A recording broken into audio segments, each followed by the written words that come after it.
It doesn't matter if we're 50, 60, 70. I can tell you my hips used to hurt, my feet used to hurt.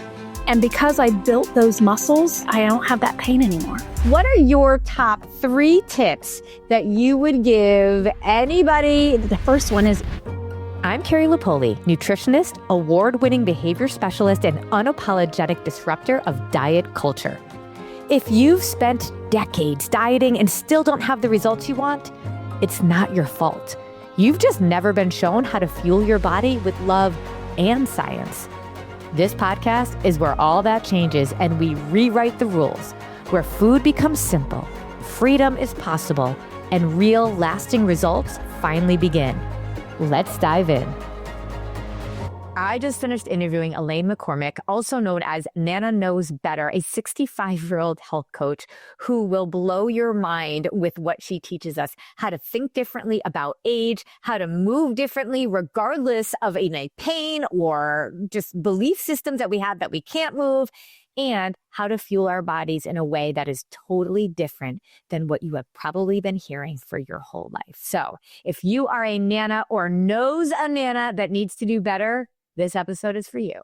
For decades, Elaine battled what she thought were her weight issues, cycling through diets from age 13, from Weight Watchers to fasting, feeling defeated and unworthy at every single size.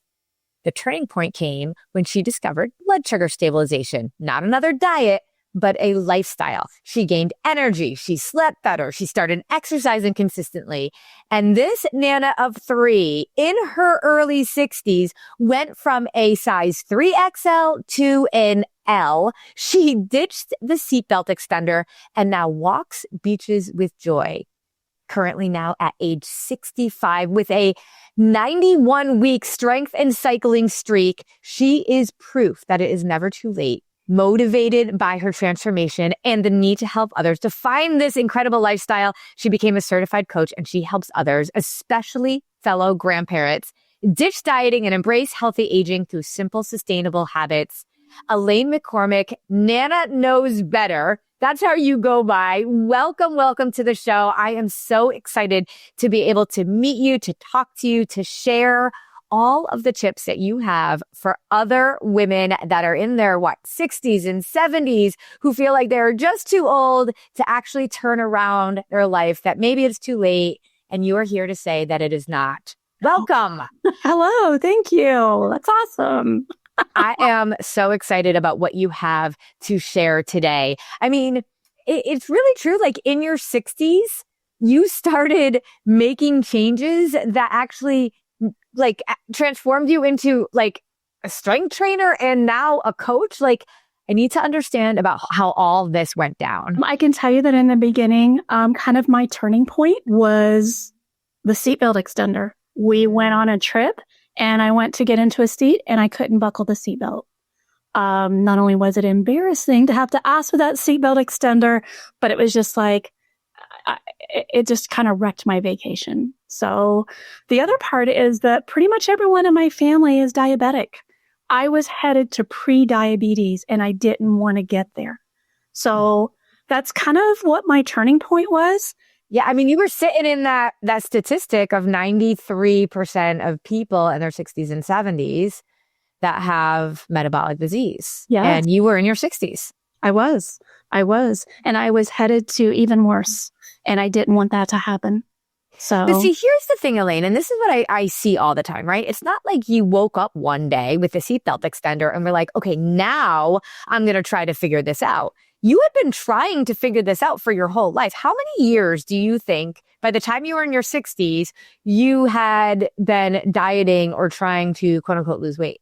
Yeah, well, probably 50 years I had been trying to do that. I mean, I did everything. I did shakes where you had 800 calories a day. Mm-hmm. And the minute I started introducing even broccoli, my weight skyrocketed again. What did that say, right? I know, right? Oh my gosh. Your body is like, oh, nutrients. Yeah. And they're like, we don't trust you. We got to hold on to everything you feed us. Yeah.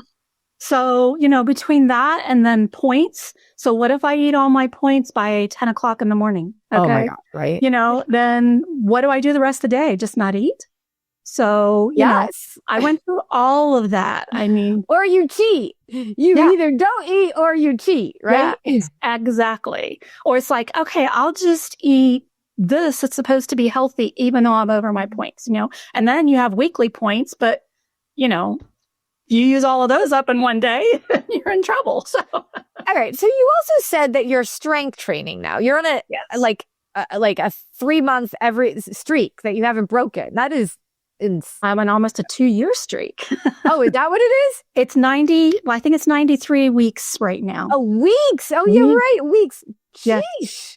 Yes. That's amazing. But you were you like a worker out or a strength trainer before you decided to ditch the seatbelt extender? I did run when I was way younger, but that had so much impact on my knees and things like that. I did enjoy it. When I had married my husband, he was a runner, so he got me started into running. Okay, but this kind of stuff, like strength training and all of that, that's new to you. That is new to me, yes. Well, I mean, since you've been in your 60s. Yeah, I'm doing it consistently. Yes. Yeah.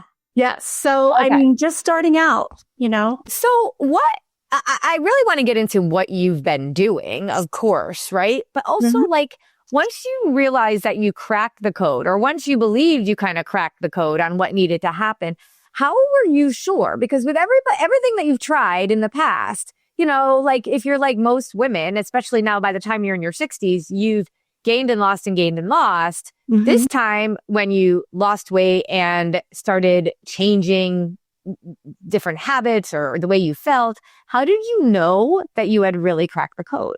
I knew when I might eat some ice cream and I didn't feel like I had to get on the scale, or I didn't feel like I had gained weight, and I didn't feel like I was defeated and like, I can't have that. In this lifestyle, there isn't anything we can't have. It's just about learning how to balance that. So that was probably the biggest realization, is that I can go on vacation and we can still go out and have ice cream. And I don't have to worry that when I get home from vacation, then I've got to find a new diet to lose everything that I gained while we were out having fun. So that is so much freedom, isn't it? And isn't it crazy that it took you that long to learn it, to figure it out? I know. Yeah, absolutely. I always say I wish I had learned this way long ago, but maybe I wasn't ready for it. What are you doing? Like, how are you eating differently? How are you thinking differently? Like, what are you doing that at 60, in her 60s, after 50 years of dieting, you really found this like magic solution? Like, tell us what you're doing. Yeah, I mean, it's definitely blood sugar stabilization. It's also realizing that I'm not on that journey about my weight anymore. All right. It's about being healthy. So where my weight settles is where it's going to settle. Okay. And it'll change at different times, but I am so much more healthy. I can now go out and do things. I can strength train. And I don't have to worry about hurting. It's just about being healthy. My numbers, I just had blood tests run. Every one of my numbers is in perfect alignment, normal. For 65, I am not on any medications. I have no medications that I take at all. So to me, and you were not going in that direction. No. Yeah. Wow. Okay. So you're balancing your blood sugar. So we're going to talk about what that looks like. Do you believe that because you've learned how to balance your blood sugar, that what gave you this like new look at the importance of health versus weight? Like, what comes first, the chicken or the egg? Yeah. So I think, obviously before it was the weight. So, but now it was like not having that stick extender, and the fact that many folks in my family were diabetic and I didn't want to get there. So that ended up being number one.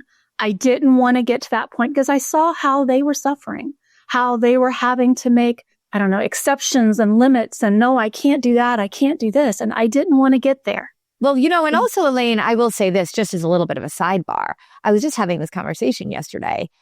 I think people need to understand how serious a diabetic diagnosis is. A diabetes diagnosis, to me, is no different than a cancer diagnosis, except it's actually like you can almost guarantee an ability to reverse it with lifestyle changes. Yeah, With absolutely. cancer, once you get to that point, that is it's very challenging. And can you imagine if I said to somebody like, I have a guaranteed way that you can reverse cancer? People would be like, what?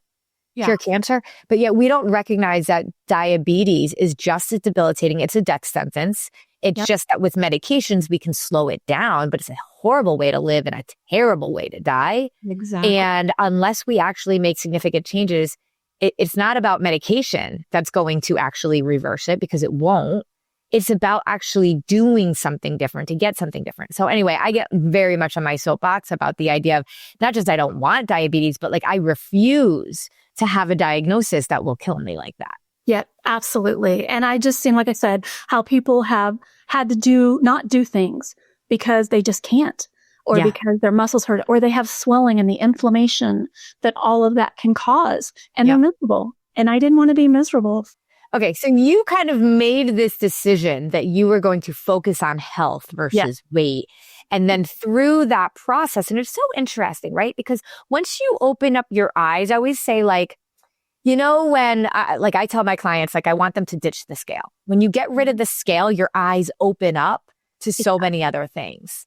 Or like once you start focusing on something, like if you're only focusing on the scale, it's suddenly like your brain is just showing you all the reasons why the scale is important. I often joke about how my daughter, when she wanted to get her first car, she wanted a Subaru Crosstrek. And I was like, I've never seen a Subaru Crosstrek. And then all of a sudden I saw Subaru Crosstreks literally everywhere. And it wasn't because everyone started driving Subaru Crosstreks, but it was because suddenly my brain was filtering that out. I told my brain that's what we are going to be doing today. So when you started telling your brain, we got to focus on health versus weight, is that when like your brain almost opened up to the idea of blood sugar?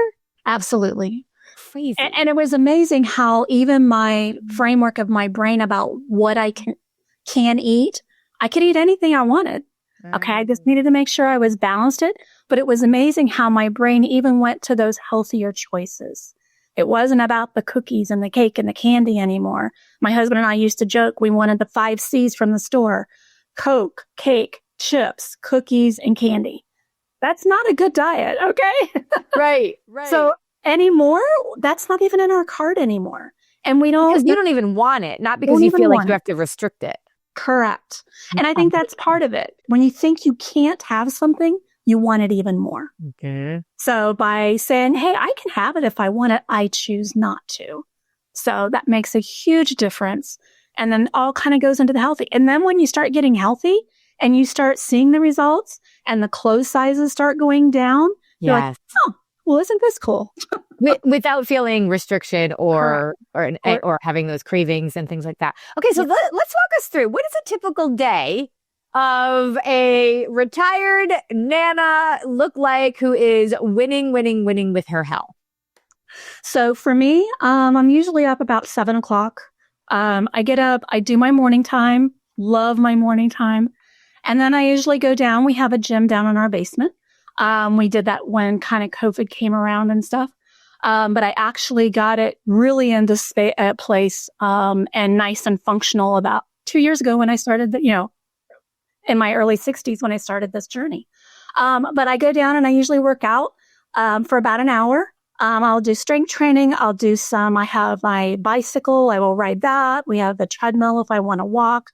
I love following you on Instagram and watching you down in your gym. Yeah. So it's fun. And there's just so much that you can do between kettlebells and dumbbells. It's not expensive to set up something like that, because a lot of people may not necessarily want to go to the gym. It can be intimidating, but if you can start somewhere and just do a little bit. Yeah. And it's amazing because a lot of times, some mornings I don't want to work out. It's just like, I just don't want to do it. I'd rather do something else.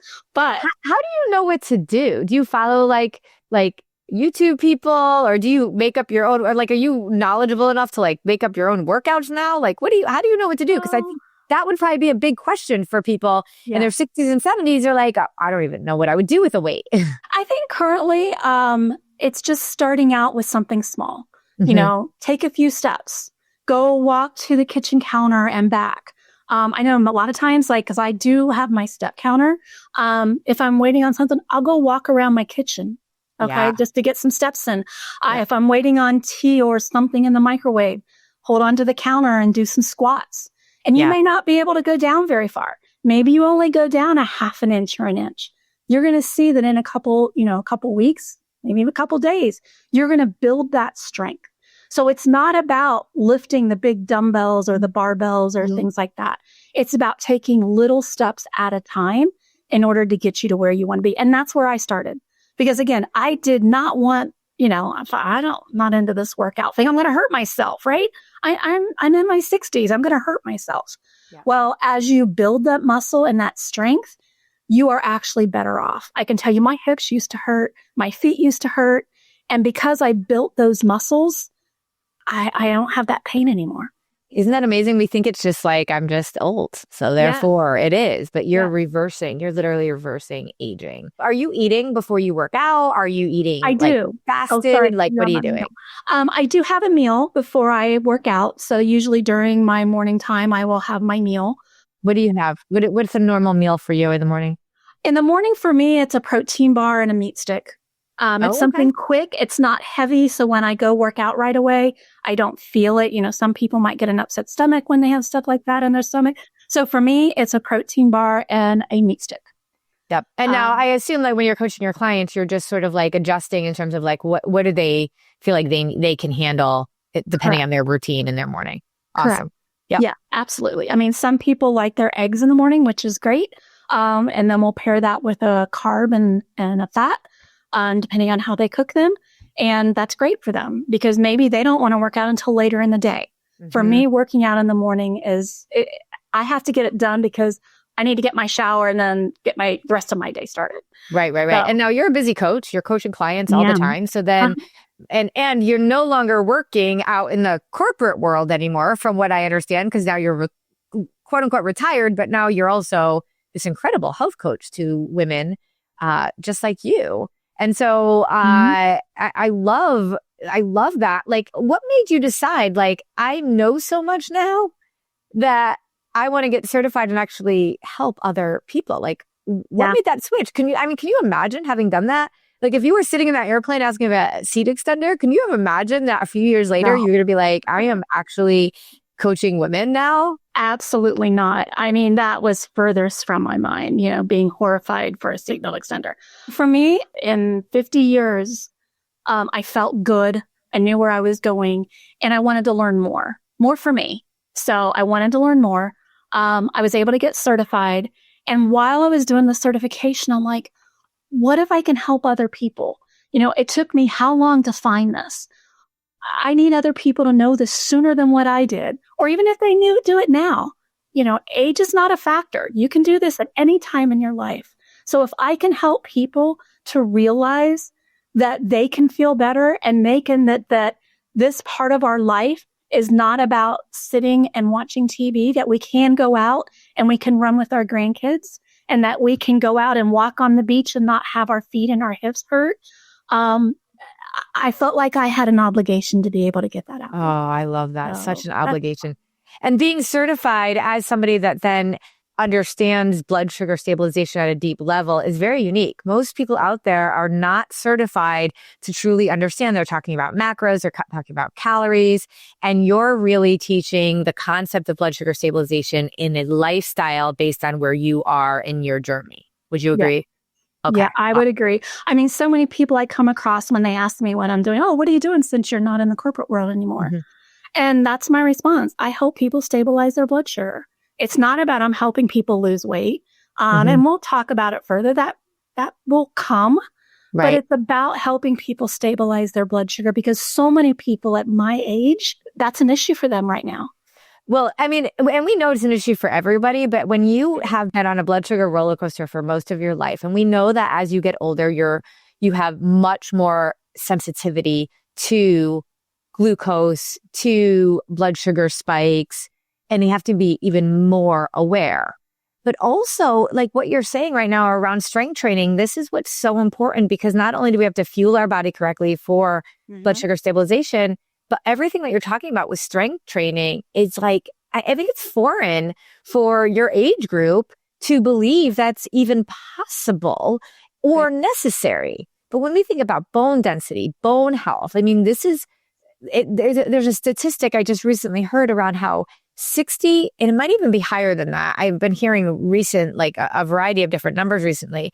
60% of people who end up falling die as a result within 6 to 8 months. Yes. Like, that's crazy. And that's because, and I'm sure you know so many people, right? Like they fall and it just triggers a whole lot of other things. Yes, it does. Well, not only that, the people that are younger than me that have already had hip replacements and knee surgery, knee replacements and shoulder replacements and things like that, it's just amazing to me that we could prevent that.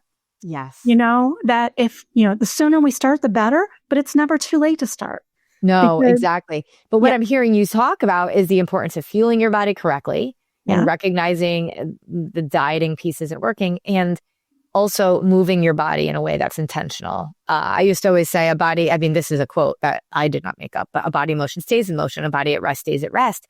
I think about my husband's grandmother who sat in her chair for the entire, 20 years that I knew her, did not get up off of her chair, diabetic, and died a pretty sad in a very, very sad state without a lot of purpose. And even she, who struggled, could have benefited from you and all of your support. Yeah. Well, I think about my parents in their 70s and my husband's parents, who I think, because I am their daughter, I think they're much further along, but it really is so powerful to me that you, in your 60s, are coaching other women, because let's be honest, a lot of people in their 60s and 70s don't want a 20-year-old, 30-year-old, or sometimes even like me, a 50-year-old coaching them. You can relate to the lifestyle. It's just powerful. There's not enough people like you out there, Elaine. Oh, well, thank you. No, and it is important for people to realize that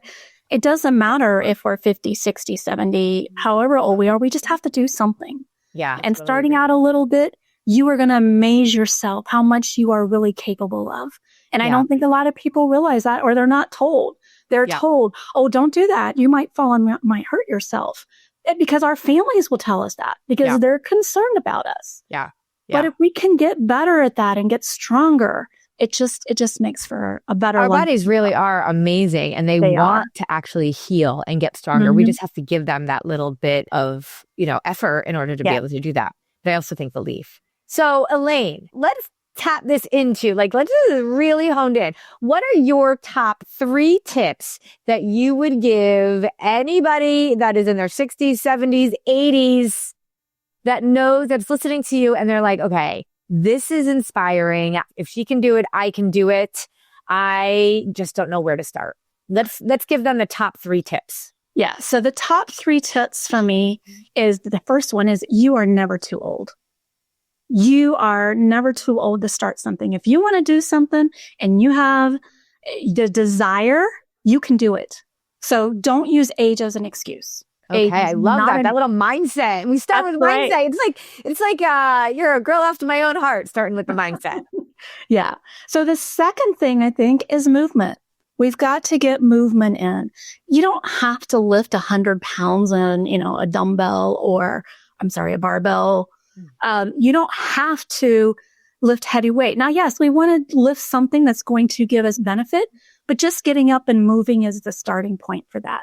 So yeah, I've been seeing so many beautiful reels lately of older women, especially actually at the gym with a trainer. And I mean, I love the idea because trainers, I just am bringing a trainer on for my parents because I just think having a professional is just absolutely priceless. But literally starting with sitting down and standing up. Yes. And they have to hold on to stand up. And I see these reels all the time too. What an amazing first step that actually is building strength. And if we can't sit up from a seated position by ourselves, that's what we can work on first. I just love that. It's amazing. Yeah, absolutely. I mean, that and just lifting things up. So many people have issues with their shoulders. And as we can start building some of that muscle, it's going to help you to put the dishes away. That's a really good point. I think sometimes if you lift up your shoulders and you feel pain, you feel like you need to stop. And I'm not saying you work through the pain, but I think sometimes we have these limitations that keep us stuck, and then we never actually push ourselves just to keep doing it so that it gets easier. You're right. Right. Yeah. till So later. good. Okay. So we've got a That would be the mindset mistake. shift, realizing we're not too old. It's never too late. Yep. We've got movement in some way, shape, or form. Start moving our bodies. Correct. And then the third thing I would say is so many people don't necessarily have the protein in their meals. So they might have for breakfast a muffin or oatmeal or something like that because that's what they're used to having, or pancakes, Yeah. you know, and we can still have those, but you need to have that protein that goes with it. And so many times people our age are not getting enough of that protein. So tell us about protein. Why is it so important? Like, as you're thinking, as you focus on blood sugar stabilization, how does protein fall into that category of supporting blood sugar? Well, your carbs will turn into sugar. So your protein is a complete amino acid that will allow you to get the nutrition that you need and not spike your blood sugar. So by having that protein, it keeps your sugars stable so that when you do have some of those carbs with your meal, because we want to have carbs, your blood sugar is not going to spike because that protein will help keep you in that balanced state. I love that. I love that. And you mentioned like pancakes and muffins and all of that, and that's what everybody thinks of as carbs. But let's go through some of the carbs that you would really recommend. We can make some like no-brainer swaps to, and then I want to hear some of your favorite proteins. Yeah, absolutely. So, I mean, some of the carbs, obviously vegetables, fruits and vegetables are your best. Yeah, people don't realize that those are carbs too. I know. Yeah. So fruits and vegetables are awesome. You can have some crackers. Those are a little bit more dense. So I like to keep mine more, I call it lean and green. So keep them more. I know I planted a garden this year. I'm so excited about it. So keep them more what's coming out of the ground. All right. Oh, I love that. So I love zucchini. Zucchini is one, and it is so versatile. You can make muffins from it. Yeah. And that actually gives you some of those healthy carbs in there. So those are probably what I use for swaps. Yeah, as much as you can. I mean, I love that because when you're keeping your blood sugar balanced and you're eating like small meals all day and you want to incorporate carbs, you also want to have as much nutrients as possible. So what you're talking about just gives us as many nutrients as possible, which is like, I always say, it isn't what you are, what you eat. It's you are what you absorb. Yes. And the more fruits and vegetables we can get in as carbs, the better it is for us. But like you said, if you want pancakes, you can still have the pancakes. Right. It's just a matter of what your body is actually, what you're feeling like your body is saying to you. Okay. Give us your favorite proteins. My favorite protein is, oh my gosh, there's so many. We eat a lot of chicken. Okay. Yeah. So chicken is also very versatile. You can make changes. We like to grill chicken out on the grill. So I would say probably chicken, and then that's pretty easy. Again, you can do so much with it. Yeah.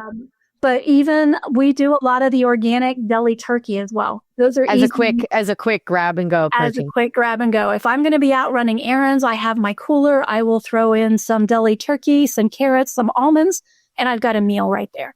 Oh, yeah, super fast grab and go. Absolutely. I've been grilling a lot of shrimp lately. I've been loving grilled shrimp. So I think a lot of people don't fully understand protein. I always think about like if you're not vegan. The simplest way to think about it is an animal-based protein. Yes. Like animal-based. If it's animal-based, you're going to have a complete protein in there. Correct. So absolutely. That's great. Yeah. Elaine, you are incredible. I love that your Instagram handle is Nana Knows Better. Is that right? Yes, that's correct. Nana Knows Better. So make sure you are following her because you're doing tips. I mean, you even do gardening tips and quilting tips, like all the grandmothers want to hear, but you are just so real and you're so authentic, and you're so knowledgeable. So please make sure you go follow Nana Knows Better. Where else can we find you if on your website and things like that? What's your website? Yeah, my website is www.elainemccormick.com. Okay, great. We'll put those in the show notes so you guys connect with her. Elaine, thank you so much. You're inspirational. I mean, it isn't, like you said, just the fact that you don't have to wear the seatbelt extender. It's what that means because it means your body is healing. You're reversing metabolic disease. You've gained so much confidence. And now you're living a life of so much purpose and serving others to be able to do the same. So congrats to you, all of your success. I'm so proud of you, and I'm so excited that you were able to share your story here today. Thanks, Elaine. Well, thank you for having me.